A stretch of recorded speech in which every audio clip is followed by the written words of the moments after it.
Welcome to the Thought Snob Podcast. I'm Paula Swope. Let's get snobby.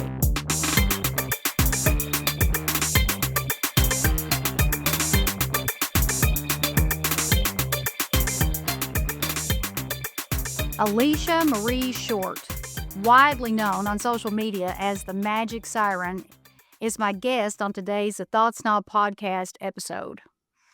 Alysia is a psychic medium, Reiki master, spiritual advisor, and holistic healer with over 21 years of experience in tarot reading. I just wrapped up my taping with her a few minutes ago. The information that came through has changed my perspective about so many things, and I wasn't anticipating that going into our conversation. It's rare, but people have come into my life occasionally who changed it for the better. And Alysia did that in one conversation. I wouldn't say that if I didn't mean it. She exudes wisdom, intellect, and authenticity like Elvis Presley exuded sex. You'll learn about how she was born into a lineage of practitioners and intuitive readers and has dedicated her life to helping others connect with spirit, unlock their intuition, and heal through their personal power. I'm telling you, she's a special person with a rare gift. She's the real deal. You have to watch or listen to the end of this episode because she teaches several manifestation rituals to use during new moons, full moons, and on the last and first days of the month. We have 3 of those starting with a new moon on February 27th. The timing of this episode is impeccable.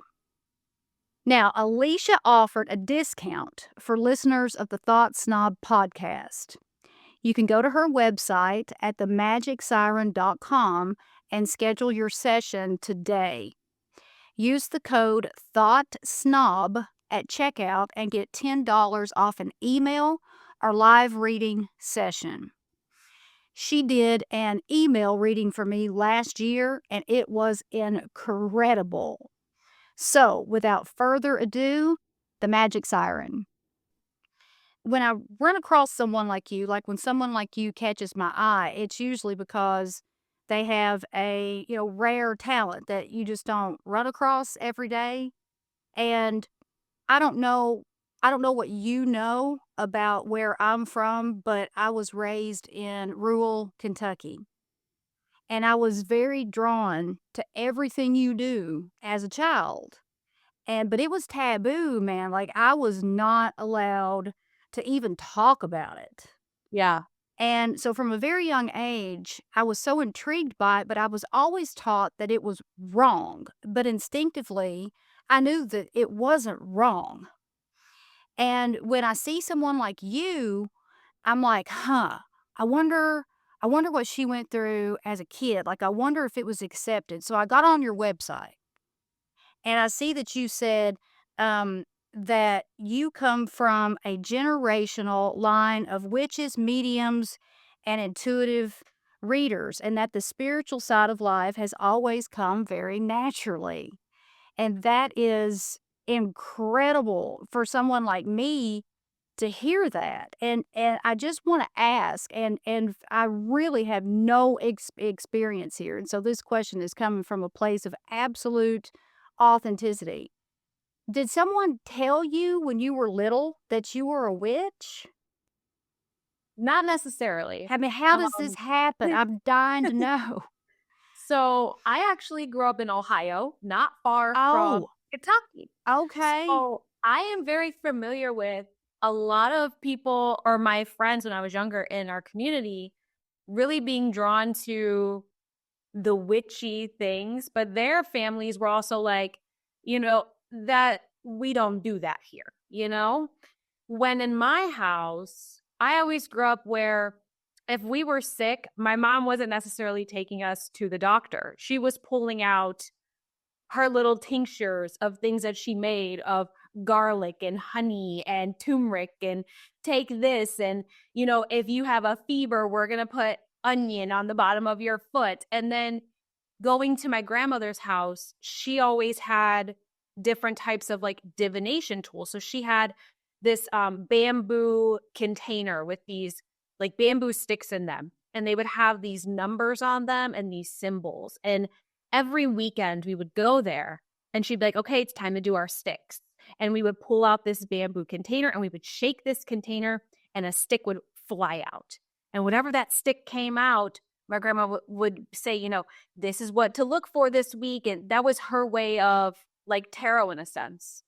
I didn't necessarily have anyone in my family say you're a witch, but when I was very young, I would say probably around the age of like 6 or 7, there would be nights where at first it was scary because I thought like maybe it's a ghost. Whenever you're younger and you watch these movies of, ghosts and things like that, I would feel these presence of like things around me that were not explainable. Whew, cold chills. Yeah. Yes. And when I would bring this up to my parents, they never really just like brushed it off like, oh, it's just your imagination. My mom was very much, well, there are energies that we can't explain. And you might be one of those people that can feel and connect with those energies. And so it was always very much nurtured, I guess, when I was younger. And as I got older, the tarot cards would be brought out regularly within our house. I don't know if you watched any of my TikTok lives and stuff, but we do like those candles where we'll craft candles and we roll them in herbs and we put different oils on them and then we light them and say this sort of intention, out loud. And whether we call that, just like energy work or doing witchy things or rituals and things like that, that was something that we kind of always just done in my house. So I just kind of grew up in that space. Now, my mother's side of the family is very Italian. The Italian traditions are very through and through. And so there has always been a little bit of confliction because there is at least organized religion in a sense of like Catholicism and things like that. My family does believe in those things as well. And so I was very lucky to live in a house where there was a balance of we recognize that there are things that we can believe in this physical world that we can work with and these energies. But then there's also things that we cannot explain. And that can be broken down into a huge umbrella of lots of different things that we can't explain. And so it was nice growing up in that sort of mixture as well. Tarot originated in Italy. And so it was brought over, at least in my generational line, it was brought over from so not my grandmother, my great, so 3 generations above my grandmother. When they settled here in the States, they brought their practice of tarot with them.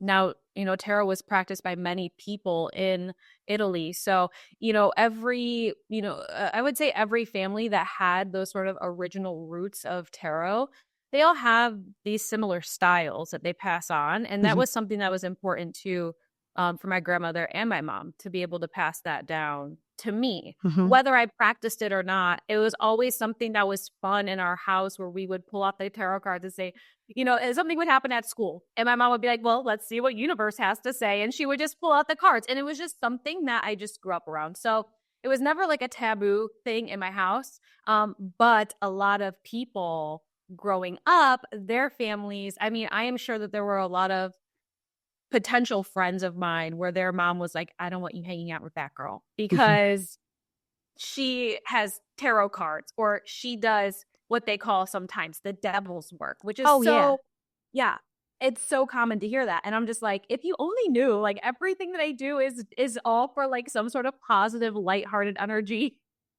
Where does the intuition come from? It comes from God. It comes from our divine source.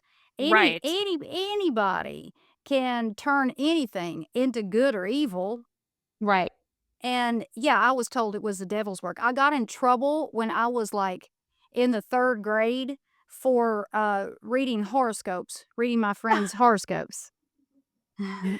That's so funny that you mentioned that too, because in the 7th grade science fair, we always had a good time with the science fair in my family. And I have a younger brother and a younger sister. We all love the science fair. And I remember in the 7th grade, my mom said, "What do you want to do for the science fair project?" And I said, I want to prove that horoscopes are real. And in the 7th grade science fair project, I did like a 3-month long thing where I had, 15 of our friends and our family. I gave them like 3 different sources of horoscopes to read, whether it was from the newspaper, the local newspaper. This is before like social media was really big, but there was like an online platform that you could read a horoscope. And then there was also like a magazine that had like weekly horoscopes. So I had all 15 of these people every day read their horoscope, what was supposed to be for the day, things like that. And then I had them write down like what happened for them that day. And it was so wild because a lot of the times there were, a lot of connections between what happened that day versus what the horoscope had said. And I'm not going to say if horoscopes are real or not because everybody has everybody can believe what they want to believe. And that's what's so beautiful about spirituality as a whole. There's no right or wrong ways of anything. We don't know. So it's nice to just be in this space of like everyone can believe what they want. But I remember being in that science fair auditorium and having to explain everything to the judges. And I was like, yeah, so horoscopes are real. As you can see, we have our study. And it was really cool. But I know even that there was a lot of my friends that they either understood it and they were very interested in it, Mhm. or they were like, that's scary. I'm staying away from that witchy girl. Mm. Oh, yeah, same when I was growing up, and, it really hasn't changed that much in those parts of the world, and with, Yeah. a lot of members of my family, they're just not and a lot of people I've known my entire life, they're just not open to it, and it's like a fear. I think they're afraid that they are gonna learn something about themselves Oh that yeah. they're not gonna like or something, and I have very little experience with astrology. I have always paid attention to my horoscope, but I just had, like, my first astrological chart done last fall, and reading that chart to me is Russian, Yeah. but I have a very, little bit of an understanding, but I can tell you right now that you're right. We don't really know, but it astrology can, I think, help you to make some predictions and maybe guide your decision making a little bit. And I have always had my intuition is strong. I don't consider myself to be necessarily a psychic, but I know about people and I know how situations are going to pan out. I just know, Yeah. and I've always been like that since a child. And not everybody, I think a lot of, I don't know, I guess a lot of people do have that, like, inner divine wisdom, but they shut it off, Yes. whereas I was always open to it, so I, cultivated mine as I got older, and now it's stronger than it's ever been. When I started studying astrology, because I had, opened my intuition up and strengthened it, and I rely on it and I believe in it, like I don't really ask people for their opinions about things because I don't have to. But when I got my chart, oh my God, it made so much sense. Yeah. And it predicted a couple of things that happened last fall in that time frame. That's no coincidence. No, it's not. And I was the Capricorn that was part of the big Pluto Pluto retrograde. shit. Right And into Aquarius, and we're seeing all of that unfold before our eyes right now too. well, let's talk about that for just a minute because people are a lot of people I know are clueless, including myself. I still don't quite understand how the retrograde impacts us the way it does, but when Pluto got out of here, man, I mean, it left my world with a bang. I mean, I had some abrupt endings. But both things that ended, as painful as they were driving me crazy Oh yeah. and stealing my peace and Yeah. causing me stress. And one of those was, I mean, I lost my dog. I had to put my dog down. That was I'm so 15, my little sorry. Pekingese. And Mm. but oh my God, Alicia, he was in such bad shape. Yeah. I didn't see any peace for the last 2 years of his life. And so that's one of the things that abruptly ended. But again, as painful as it was, it was the best thing for the both of us. So just for the people who are listening who are clueless about all of this, I just wanted to kind of give an example of how that retrograde impacted me. So now we've moved into Aquarius, right? Is Yes. that what you said? Okay. Yes. Okay. So actually, there was a period last year when Pluto, because Pluto stays in a sign for about 20-ish years. Mhm. So there was a period last year where Pluto was shifting into from Capricorn into Aquarius. And it was in Aquarius for about a month. But then Pluto went into retrograde. So it actually backtracked back into Capricorn for a short period of time. Then it went back direct and now has fully shifted into Aquarius. And that's where it will stay for the next 20-ish years. And it will slowly go through all of the degrees of Aquarius and then eventually move on into Pisces and so on and so forth. Now, it's interesting because tarot and astrology are very much interconnected. Um, for those of you that don't know about the tarot deck is broken into two major chunks. We have the major arcana and the minor arcana. Now, the major arcana are those cards like, the Fool, the Magician, the High Priestess, the Okay. Tower, the Death card, things like that. And those are those sort of bigger lessons or bigger moments when you pull those out. Now, those major arcana cards, they are related or linked to different zodiac signs as well as planets. Okay. So when I think about Pluto, especially what happens when Pluto goes from one sign into another, Pluto is kind of like the Tower card in the tarot deck. The Tower card in the tarot deck represents these really big shifts and changes, and sometimes they completely rock your world.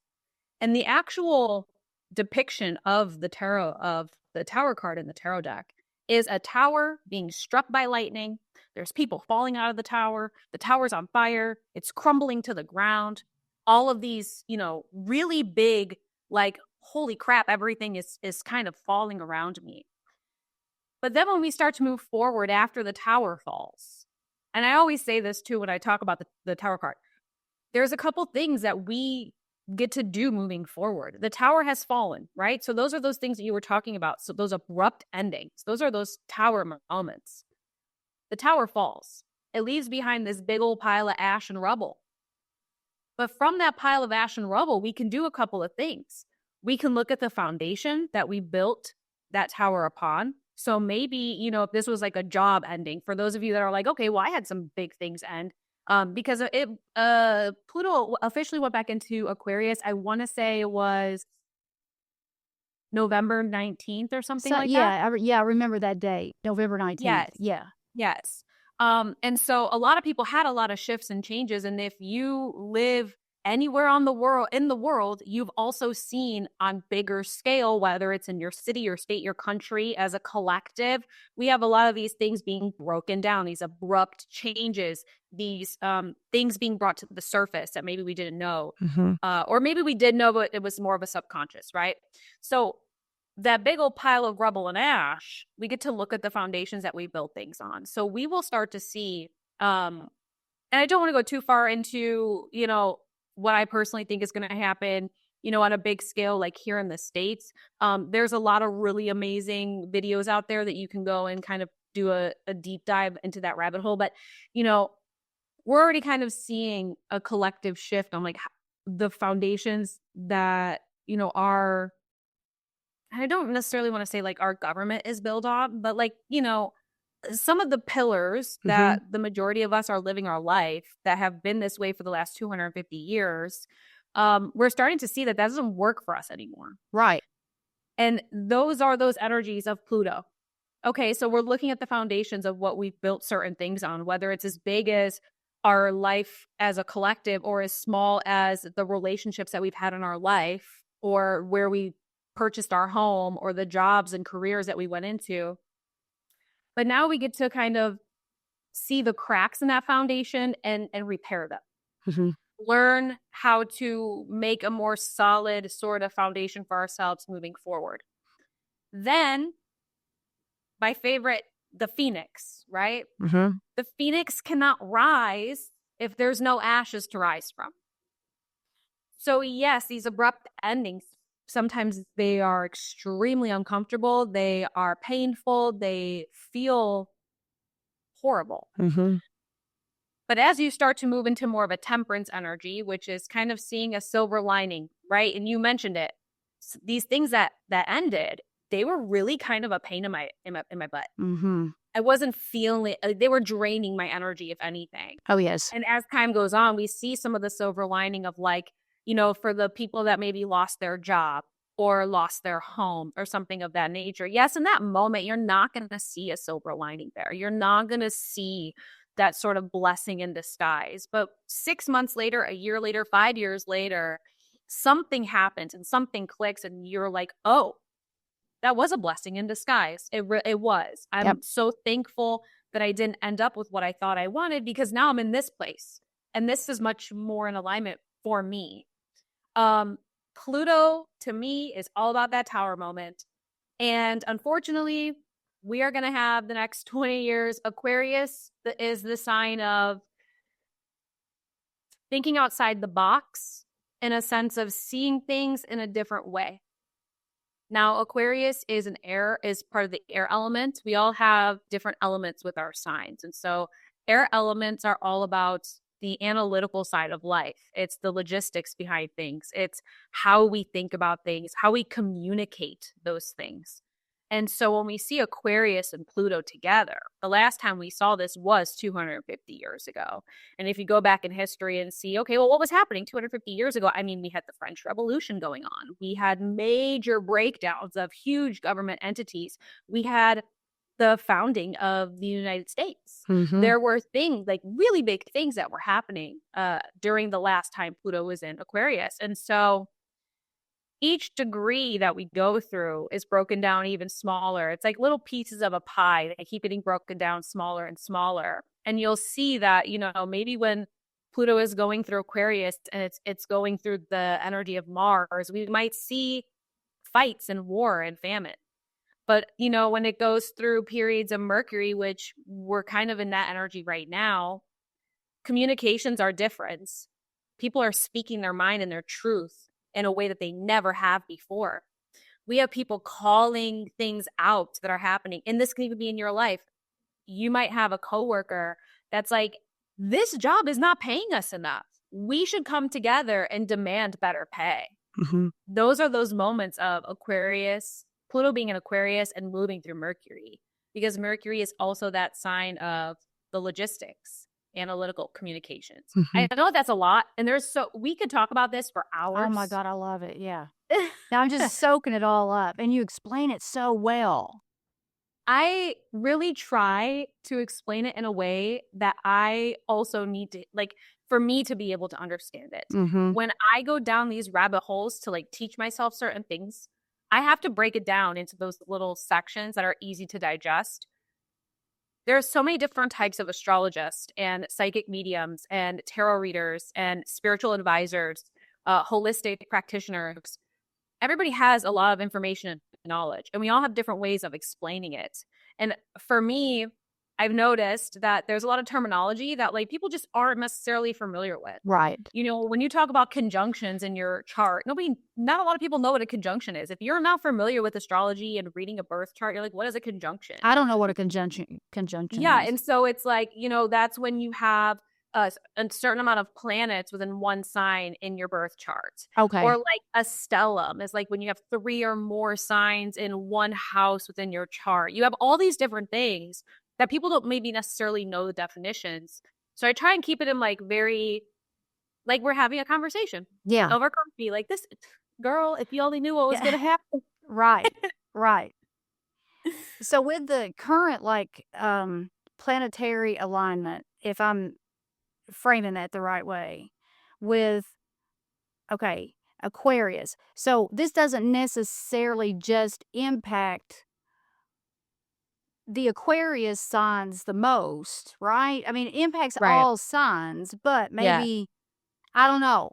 How, like, so people with an Aquarius sign, are they in a bigger shift? Kinda like maybe Capricorns were with the Pluto retrograde? Yeah, absolutely. So when we see planets move through signs, some planets are in a sign for a much longer period of time because they're further away from the sun, right? Gotcha.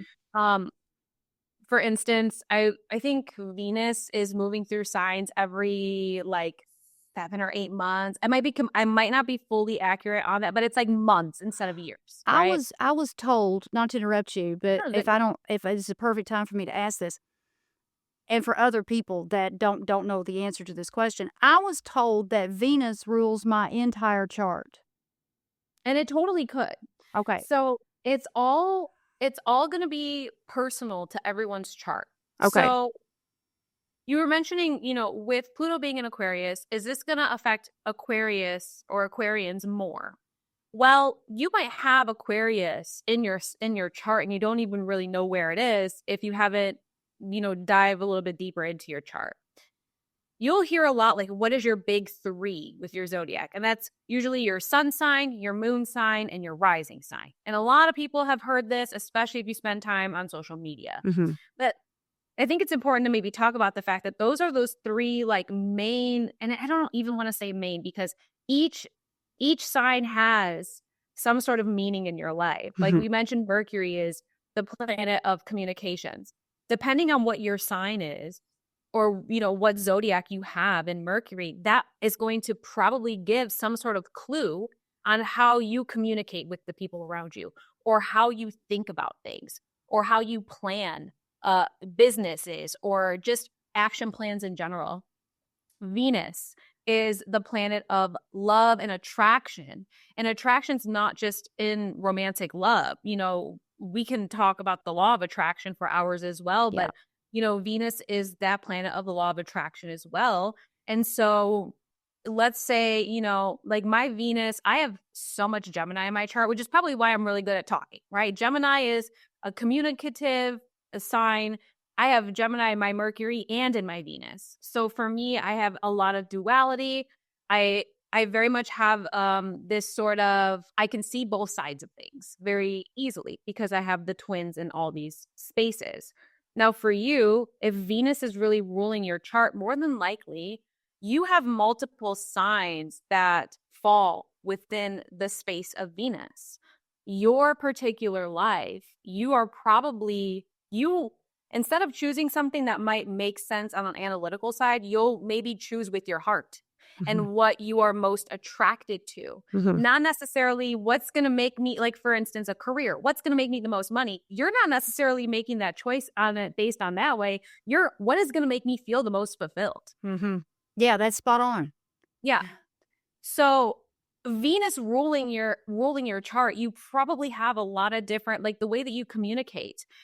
You probably develop very, and I don't want to say intimate in a way of romantic, but intimate connections with the people that you talk to, because Venus is very much that intimate, attractive energy. Other things that we can look at Venus sort of ruling is even the jobs that we choose. Venus, again, is more of the attraction energy. I always connect Venus with like Aphrodite. It's very much like this beauty of life, seeing the beauty in life instead of looking at like an opportunity, like for what would be a sign that I could use for like opportunist instead? Which it's interesting too because you have Capricorn as your sun sign. That's what you had mentioned. Mhm. Do you know what your moon sign is? Pisces. Okay, so that's duality right there Mhm. because Capricorn is very much an earth energy, and it's the last earth sign of the zodiac wheel. So you are very much in this space, at least for your sun sign, of like rooted in reality, right? You Mhm. you are very much rooted in what is happening in your life. When you look at things, it's like, okay, I'm looking at what is going on right now. I'm not necessarily like what we're doing next year, what I'm doing 5 years from now. Yes, you might have a plan for those things, but like you're not living in the future.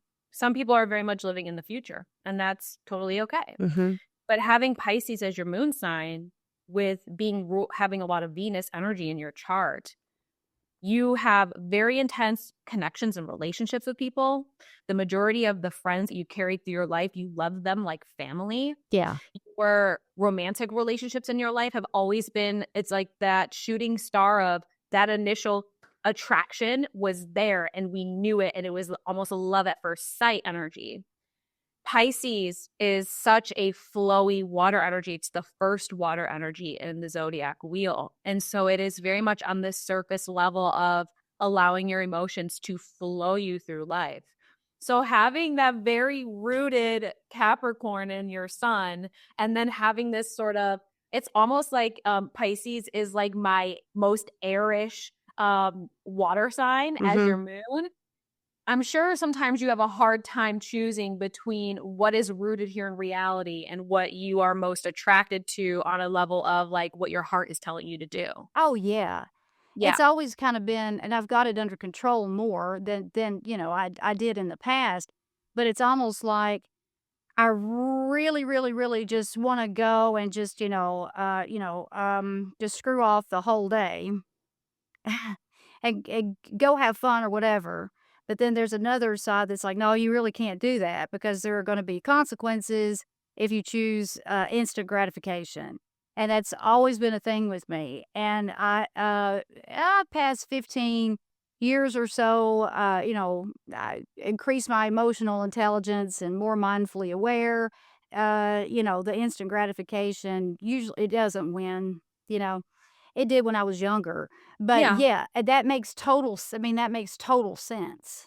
Yeah. Yeah, and I've never looked at it like that before.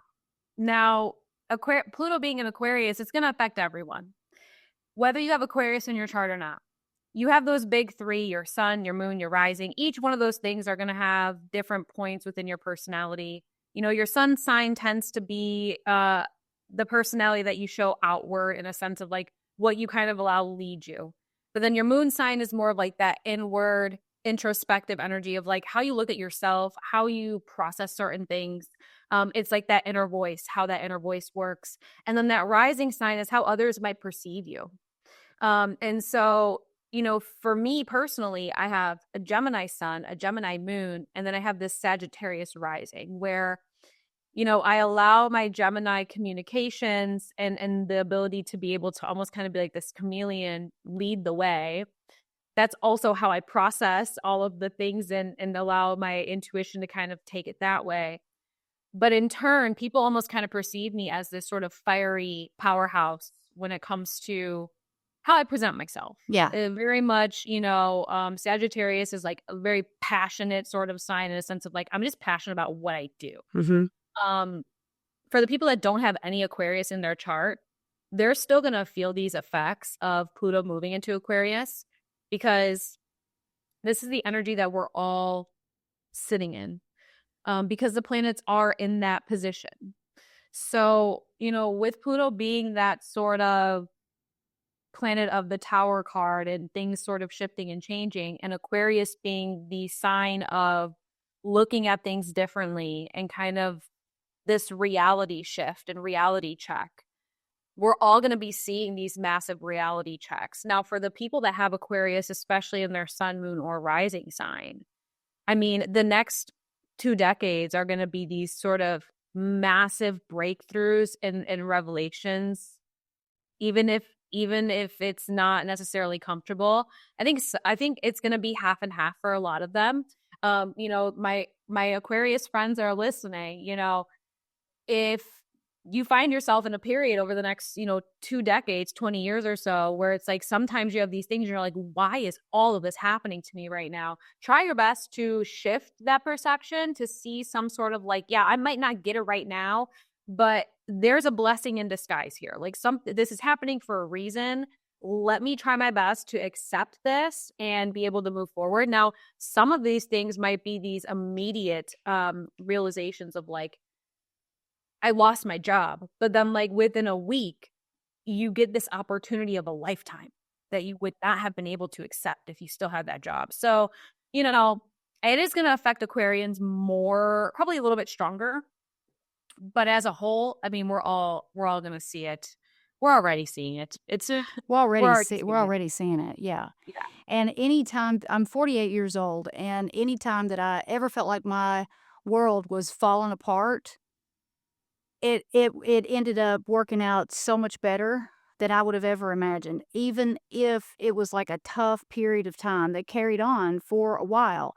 It's like sometimes our life has to be dismantled in Yes. order to get us to where we're supposed to be.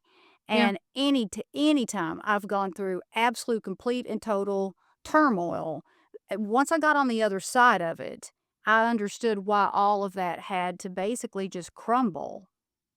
And you mentioned something earlier. Oh my God, I wanted to talk to you. I'm so trying to understand the lunar cycles.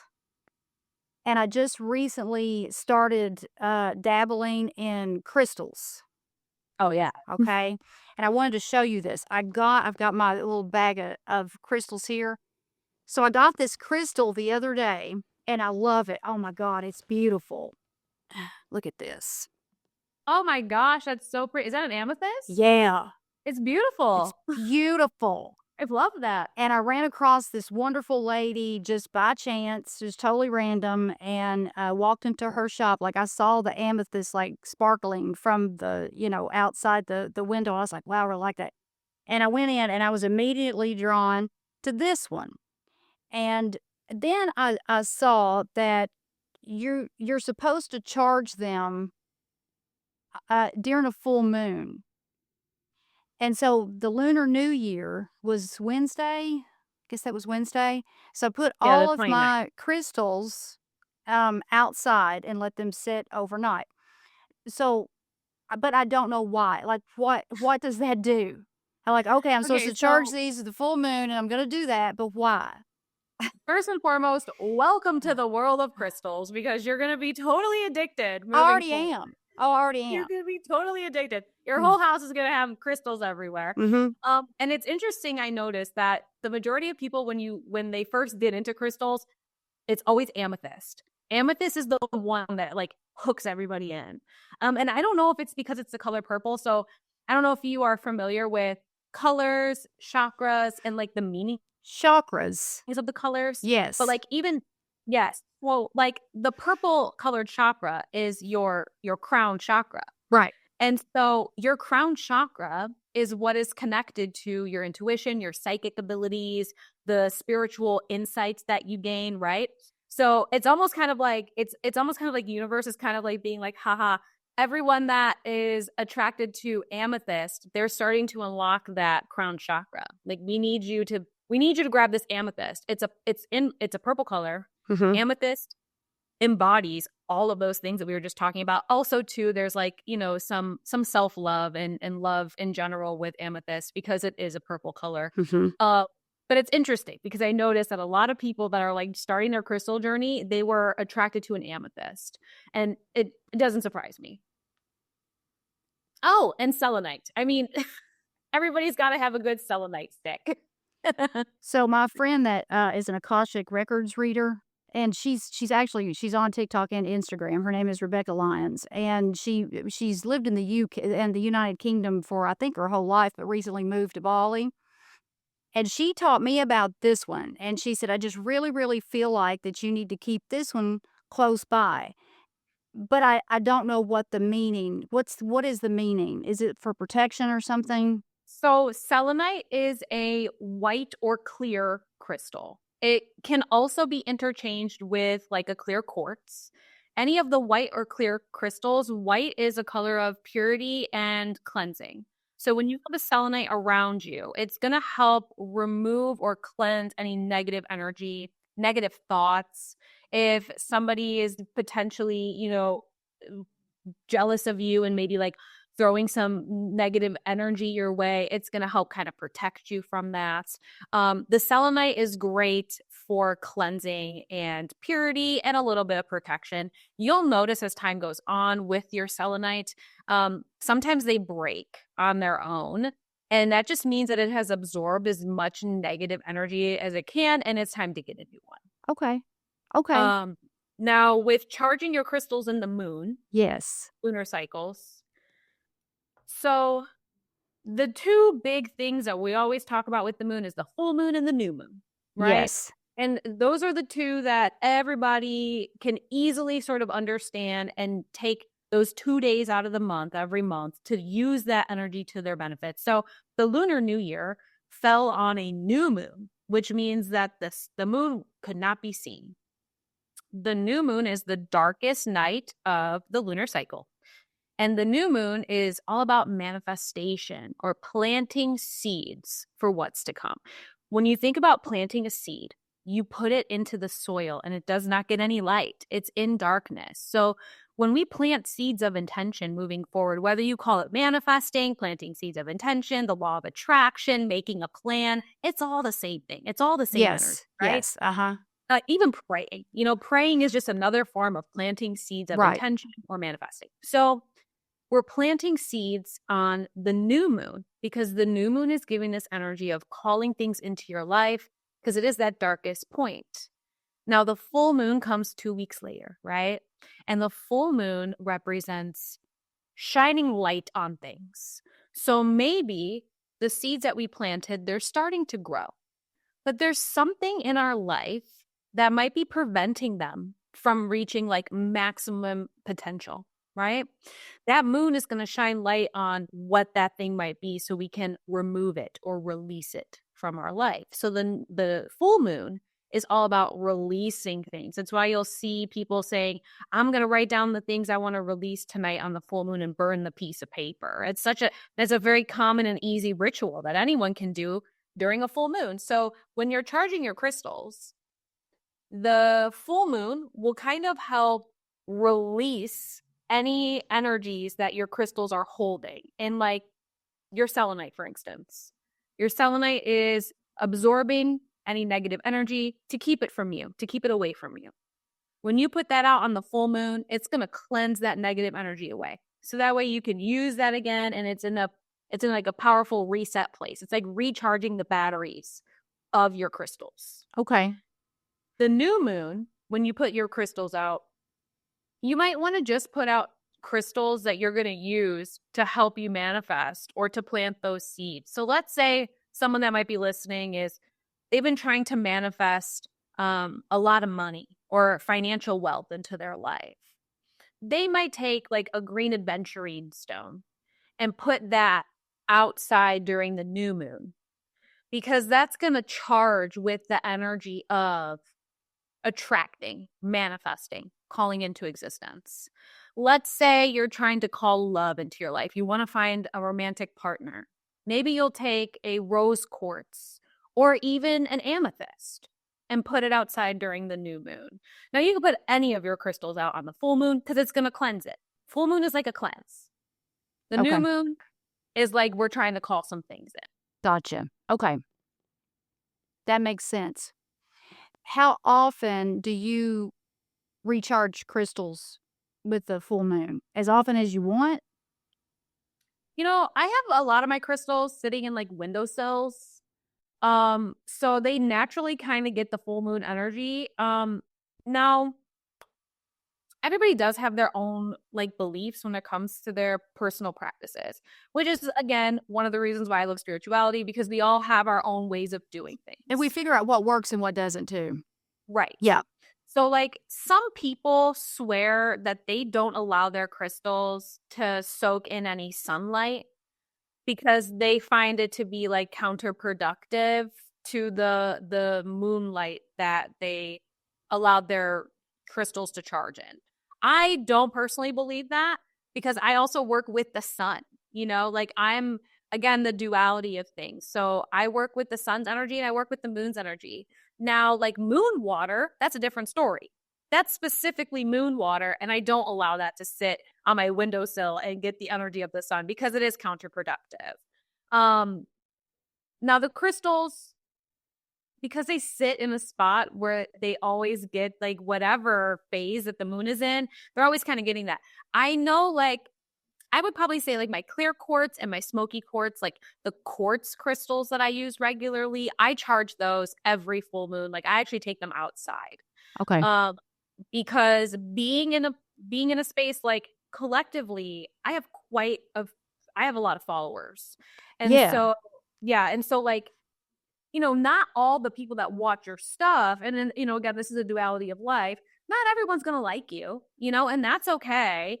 And so I am sure that there might be people that when they come across, my videos or my lives, they might not have the best intention watching me or my stuff. So like I constantly have like different quartz and even tiger's eye. Like tiger's eye is a very protective stone that goes outside every full moon. Like I have like a I need little to write that container. down. Yeah. I Tiger's have a eye. little Yeah. container. The tiger's eye, even it's interesting too, because like this is my little setup here. I always have these shelves behind me. And like I have these little jar spells that I've done over the years. Like this one is a protective one, and I have all the little crystals in there to like absorb any negative energy. This particular one I put outside during the full moon. So the full moon's really good for like cleansing those crystals that you use a lot, especially for protection or like absorbing negative energy. But if you know that you're going to go into a month and you want to really tap into like self-love and self-care, or like trying to call in finances or abundance in any way, shape, or form, like those are the two like main themes that I see a lot as a spiritual practitioner. A lot of people are either trying to call in some sort of love, whether it's self-love or romantic relationships or fixing their relationship, or they're trying to call in some sort of abundance, whether it's monetary or otherwise. um then yeah, I would be taking those crystals that you're going to use for those and charge them out in the full moon. Why not? It doesn't Right. harm it. It's Okay.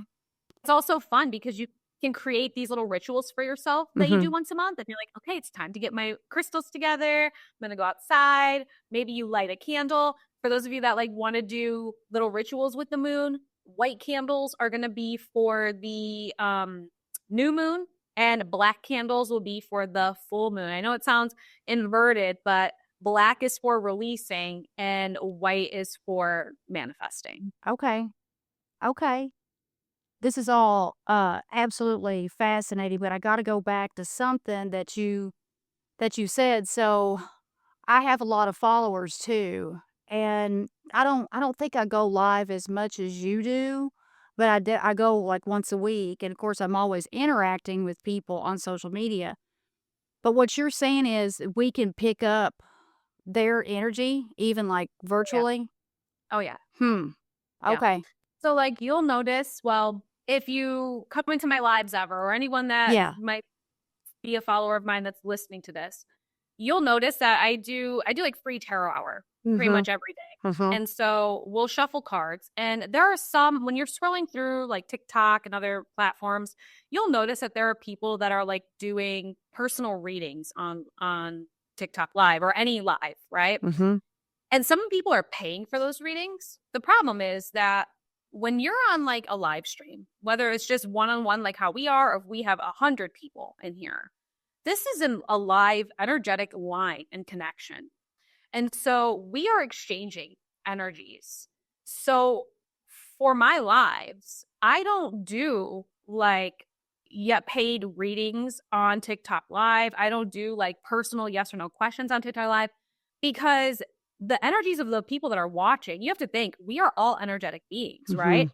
Some people's energy, like they are really focused. They come in and they see I'm doing tarot readings, and they're like, I need a reading. I need to know what's going on. And they're like double tapping the screen a bunch, and they're really throwing their energy in. And it's like these tarot decks, they absorb all that energy. We absorb that energy. It will affect what cards come out.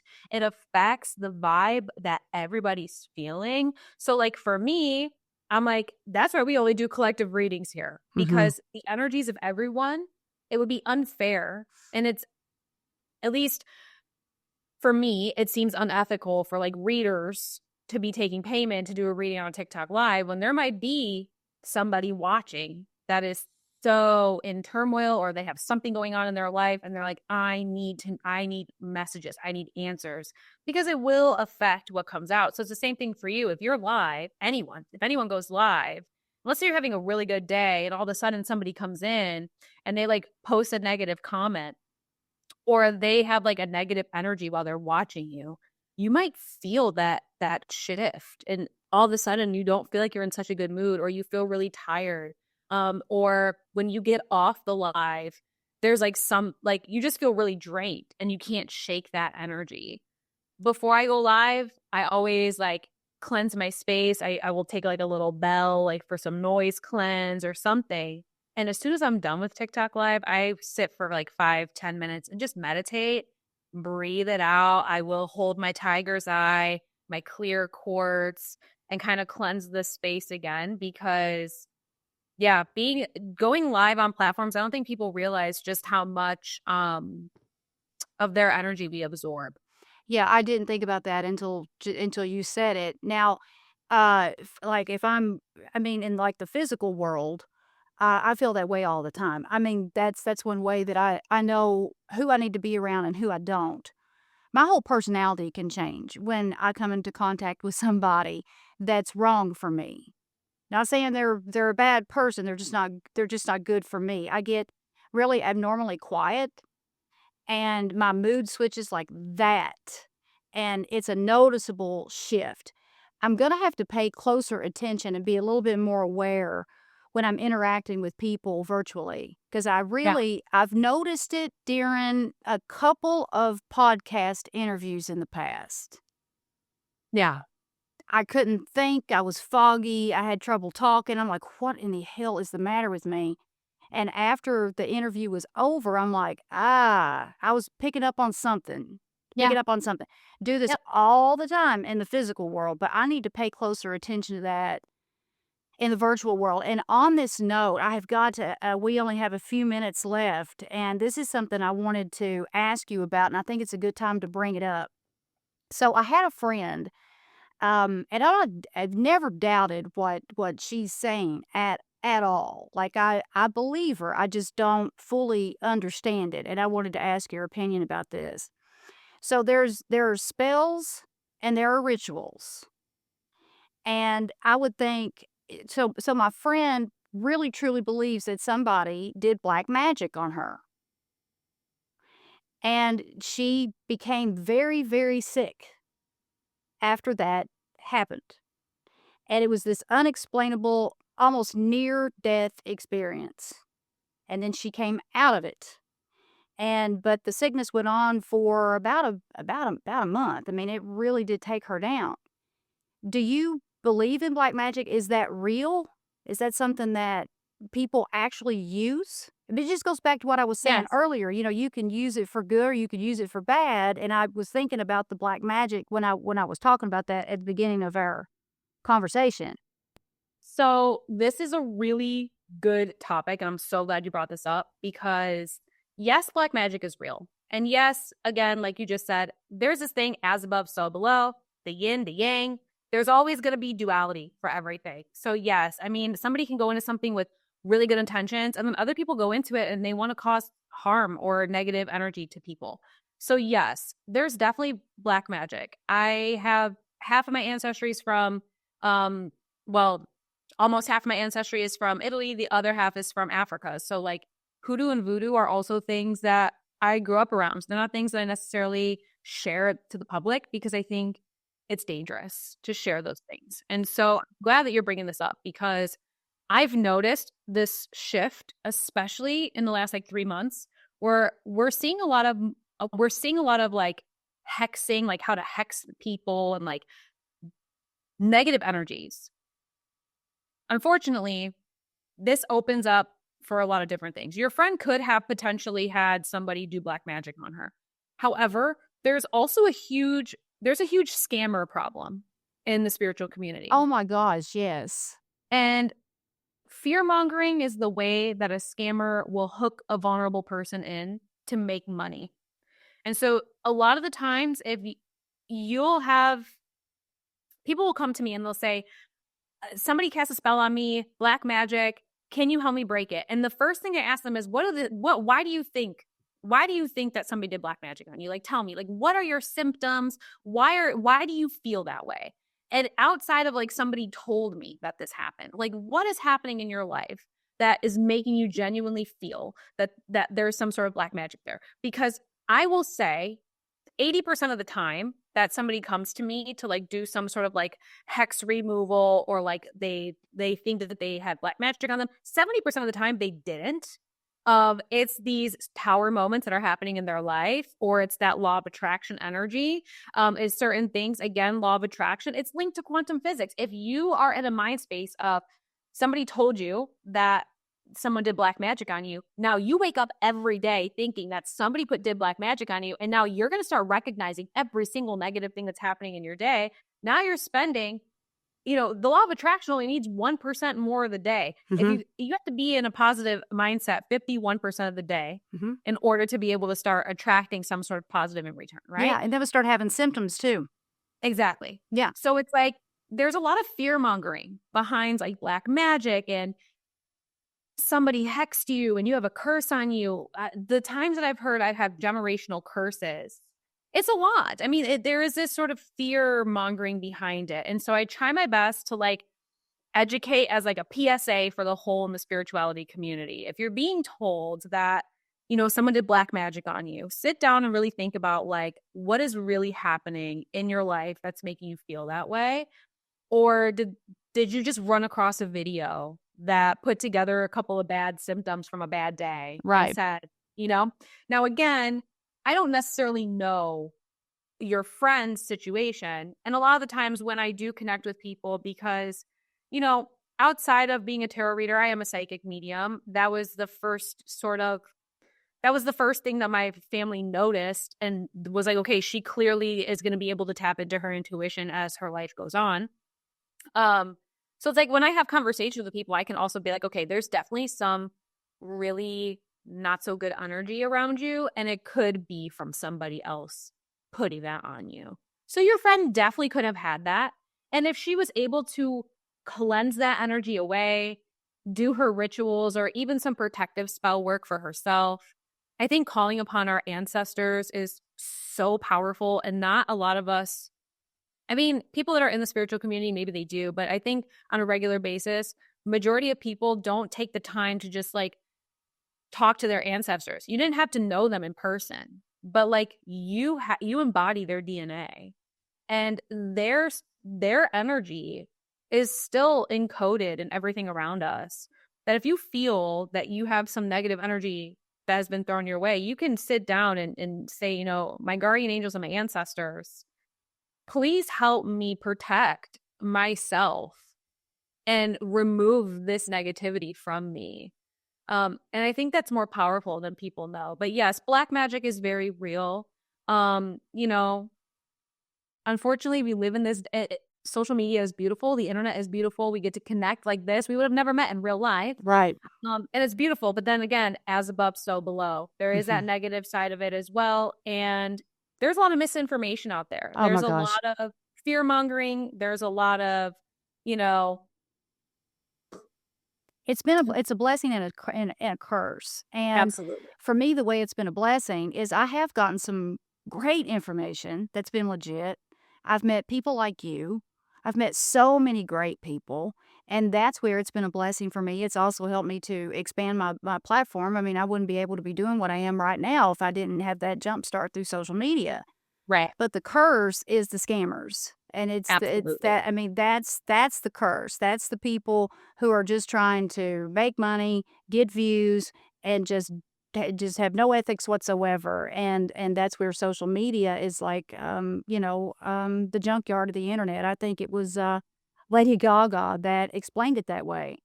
And I don't typically jump onto people's lives, but I was just, scrolling through one night and saw you, clicked, joined your live. I rarely do that. And you kicked off, like the minute I got into the room, you kicked off and you started explaining what you said just a few minutes ago about the difference between the collective readings and the personal readings. And you explained that whole thing. And I just knew, I just instinctively knew that you were genuine. And I had so many people on social media absolutely are not. Yeah. Like I ran across this one guy, and it was shortly after Lisa Marie Presley passed. And she had been gone like maybe a week, week and a half. And there was this guy that was going live on TikTok, and he had some kind of a machine that he claimed that he was communicating with Lisa Marie. And it was making these strange noises, and it just really gave me a really creepy feeling overall. And the machine was making these strange noises, and he was saying that he would, he was, through that sound, he could interpret what Lisa Marie was trying to say. And I'm like, dude, and I just said, no. I'm just gonna keep scrolling. I'm just gonna keep going, but it's stuff like that that gives, really the legitimate people in the spiritual world like me and you, not necessarily, I'm not gonna say a bad name, but people they're reluctant, they're skeptical Yeah. to trust. Yes. And so we gotta work Absolutely. twice as hard, and that's why I like to have people like you on my podcast, and you have taught me an unbelievable amount of stuff that I'm gonna use. I mean, this is fantastic, and so, I would like, if you don't mind, just to maybe, I don't know, spend maybe a couple minutes and maybe teach us your favorite ritual or something that you do at the new moon or the full moon or whatever it is, or a spell or whatever. Sure. No, I love that. So, um, okay. Well, I have so many. I actually have so many rituals I do regularly, but I'll kind of give a couple that are easy that everyone can do. And we'll start with the full moon. So I mentioned it briefly earlier about like writing things down and burning paper. Okay. Yep. So for the full moon, we talk about releasing. If you feel like there is something, an obstacle or a challenge in your life, or maybe you're holding on, like you're holding space for someone or something that you just know is not good for you anymore. Maybe you're not quite sure what it is in your life that is preventing you from like moving forward.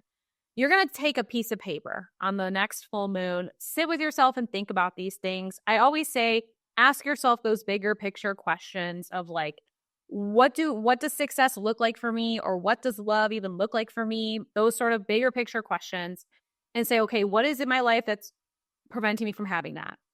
And we're going to write that down on a piece of paper. It could be an example of, I want to release this person, and you put that name. Or I want to leave my job and have security, because of course when we leave a job we want to make sure that we're secure. If you're not quite sure what it is, you can just say, I release any obstacles or challenges that are preventing me from growth or that are holding me back. It can be a more general thing. You'll sit down, go outside if you can. If it's cold outside, I understand. Open up a window just so you can see the full moon. You can use a white or a black candle. White candles can be interchangeable with any other color because they are a white candle. However, if you have a black candle, use the black candle. You're going to light the candle. You'll sit in your space. Now, I also have to say, I always preach fire safety. I am a Lahaina wildfire survivor, so I am a huge person on fire safety. So obviously when you do this, please make sure that you have a fire safe bowl or you are in a space where you can safely burn this paper. If you do not have a safe space to burn the paper, you can rip it up into a bunch of little pieces and throw it in the trash, flush it down the toilet. You can discard it in other ways. You don't have to burn it. Obviously, this is going to be a burning ritual, so you want to be safe. You'll light your candle. You'll sit with yourself and meditate on it. And you're going to fold the paper away from you. When we fold paper away from us, we're pushing it out of our life. When we're writing things down, to manifest, we'll fold it towards us to bring it into our life. It's just that sort of symbolism. You'll write down what you're going to release, fold it away from you, 1, 2, 3 times, whatever feels comfortable. And then you're going to light that paper on fire and you'll let it burn. And as it's burning, you'll see smoke coming up, and you're going to visualize whatever it is that you're releasing going up in smoke out into the universe. That energy and light of the full moon is going to take that and release it. And you can sit with that. You can allow the candle to burn out completely if you want. You don't necessarily have to. Just sit for 5 or 10 minutes and meditate on it. When the paper is burning, you could say something along the lines of, I'm going to try and make up like I don't have my book of shadows next to me and I wish I did right now. I'll try to make something up here on the spot. So if while you're burning the paper, you could say something along the lines of, the things I no longer need, I burn away tonight. I ask you, moon, to help me now take these things out of sight.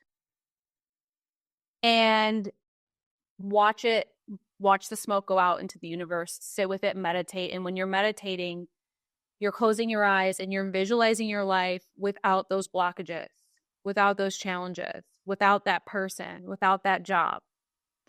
When you're done meditating, if you decide to, snuff the candle out, make sure that you're snuffing your candle and not blowing it out. Anytime you're doing rituals or spell work, when you blow out the candle, you could blow away your intentions. And we don't really want to do that. So you'll snuff it out. You can use, a spoon or a snuffer, or some people will use their fingers, whatever it is. So that would be an easy sort of full moon ritual I love it. Can do to release things that are no longer serving you. Mm-hmm. A new moon ritual that you can do that you don't even need a candle. A new moon ritual you can do. If you have a house plant, or just get a little pot with some soil, or go outside if you're in like a warm space. I know it's still cold in a lot of places right now, but you can go out in a warm space, write down the things that you want to manifest in your life, whether it's over the next month, the next half a year, the next year. A lot of the times I will do for 1 month because it's a monthly lunar cycle. So like, what am I trying to manifest into my life over the next month? Write it down on a piece of paper. And with your house plant, your pot of soil, or outside, you're going to go out during the darkest point of the night, or just, before you go to sleep, sit outside, fold the paper towards you a couple of times, and you're going to bury it into the soil like you're planting a seed. You're physically planting the things that you're trying to call into your life, and you'll cover the soil. And you could say something like, these things I wish will come to me. My manifestations, so mote it be. It could be something very simple like that. You'll plant it and then just sit with that for a few minutes. Again, meditate 5 to 10 minutes and visualize those things being in your life, growing into existence. Visualization is a huge ritual. That's a powerful ritual you can do on your own any time of the day, any time of the month. Oh, I changed my whole life with visualization. Mm-hmm. And I love it. Oh, yeah. I love it. Oh, I Same do with too. affirmations. Oh, yeah. And then let me think of like one little ritual you can do. Okay, it's the first of the month right now as we're recording this. I know this might come out a couple days later, but for those of you that are like, what can I do on the first of the month? Well, the last day of the month, you could take some salt and go to your sink, put a little bit of water, and then kind of wash your hands with the salt. And actually, I have this written down because I actually just sent this morning. Any certain kind of salt? I use sea salt. Okay. I think it's like a coarser sea salt, but you can use any salt. Salt is just a purifying agent. You'll put it in your hand and you're going to wash your hands with the salt. And this will be on the last day of the month. And you could say this, and I'm looking down because I have this written down. With salt and water, I cleanse away. All that's heavy, let it stray. Old energy flows down the drain. No more struggle, no more pain. A fresh new month now comes to me, filled with luck and harmony. Now, on the first day of the month, the next day, you're going to take some ground cinnamon, if you have it. And if you have pets, you want to make sure that like you're doing this safely, because there are some animals that don't necessarily shouldn't be around cinnamon. So if you have pets, you could just take like a cinnamon stick and like throw it instead of like blowing the cinnamon into your house. But you'll take some cinnamon and you're going to go outside of your house and you'll turn around and look at your front door. Open your front door, and looking into your home, you're going to take that cinnamon on the palm of your hand, or the stick of cinnamon if you're just going to throw the stick. And before you blow the cinnamon into your doorway, you're going to say this. With this cinnamon, I call in cheer. Money and blessings, draw them near. Prosperity flows, good luck will stay. Harmony grows day by day. As I blow, so shall it be. A month of abundance comes to me. And then you blow it into your doorway. Some people, again, don't necessarily want to blow it because everybody has their own ritual and how they use it. So if you don't want to blow it because you think it might blow away your intention, you can also take your other hand like this and kind of go like this on the cinnamon to get it to go through the front door. Okay. But that's something you can do on the last day of the month and on the first day of the month and on a new moon and a full moon. So you got 4 little rituals there. Oh my God, I love it. Now I'm gonna be doing this cinnamon thing today. Oh yes, I did it before we even got on here. I was like, let me go do my cinnamon really fast. Yes, and I've done something similar to that before, Yeah. but I didn't say the affirmation with it. Yeah. I think And I you don't yeah, necessarily have to say the affirmation. I like Again, to. I like to. yes. Yeah. I like to say the little rhyming spells. Like, I'm a musician outside of everything. Look, I'm so Gemini. I have all these little talents, all these Mhm. little things I enjoy doing. Yeah. Like being a musician, I love writing songs and poetry. So to me, it's like spells. It's like writing a song. I have Right. fun with it and I like to say it and I like to sing it and all of that. And everybody has their own practice. Mhm. If anyone doesn't take anything away from this podcast today with me, I hope they at least take away that there's necessarily no right or wrong way to do things. That's right. You just open your mind into feeling what feels right for you. That's exactly right. And when you sing, like if you singing is a really powerful manifestation technique. Like Yes. if you were to write a song that was all just one big positive affirmation or one big mantra about something that you wanted to attract, and you're singing it and you feel good, whoo! Oh, yeah. I mean, you're aligning with that frequency, hard. Oh, yeah. And it's really all about feeling good. And that's why I said earlier we got to pick we figure out as we go on the spiritual practices and all the techniques and stuff that work and that don't work for us. And Right. saying the mantras works for me. Same. It always has. Like Same. like a charm. Yeah, like a charm. So this has been fantastic. How's the best way for people to find you? And I'm going to put all of your information with the podcast episode, but it's just your website? Yeah, so I am on all the social media platforms. I am the Magic Siren. My name's Alysia Marie, but I go by the Magic Siren. Uh, I do have a website, themagicsiren.com. But again, I'm on every social media platform. If you have a favorite social media platform, and if you're into tarot, if you're into magic, or we have a really beautiful spiritual community that Paula is part of, Mhm. come on over. We are a safe space for everyone. I try my best to post videos every day on teaching something, doing daily little tarot check-ins, and yeah, all the good things. If you want to contact me directly, I'm also themagicsiren@gmail.com. So I'm the Magic Siren everywhere. Your monthly newsletter is so good. 'Cause it I love gives that. yeah, it's so good, like, everybody needs to subscribe, and it's just one of those free resources that it's like, if you're not taking advantage of it, like, why would you not take advantage of I'm it? like, it's free. It's free. Right, right, and you give so much information in that newsletter about the horoscopes and the lunar cycles, and it's just very impressive. Everything you do is very impressive, and I will say to anybody who's watching or listening, your readings are worth every penny. You gave me a reading, it was sometime last year, one of the most thorough readings I think I've ever had, and it was an email reading. Yeah.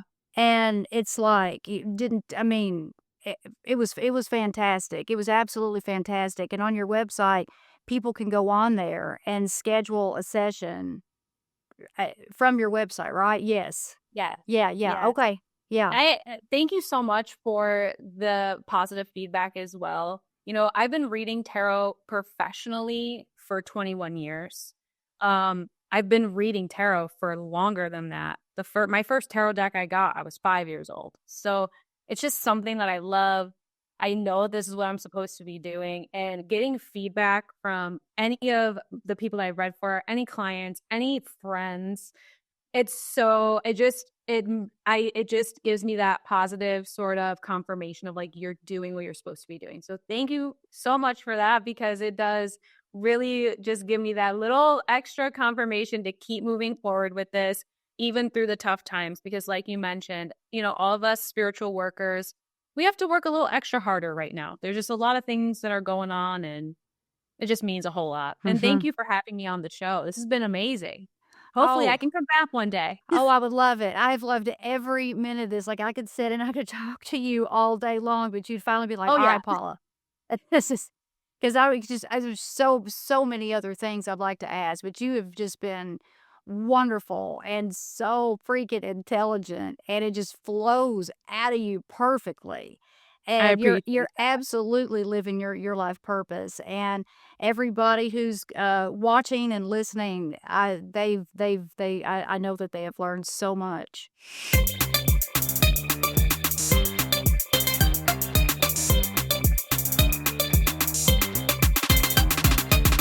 The Thought Snob podcast with Paula Swope has been brought to you by Thought Snob Media in association with Special Purpose Studios. All production, mixing, and sound engineering by me, Will Swope. We hope you've enjoyed this podcast. Please take a few seconds to give us 5 stars and leave a review. See you on the next Thought Snob podcast with Paula Swope.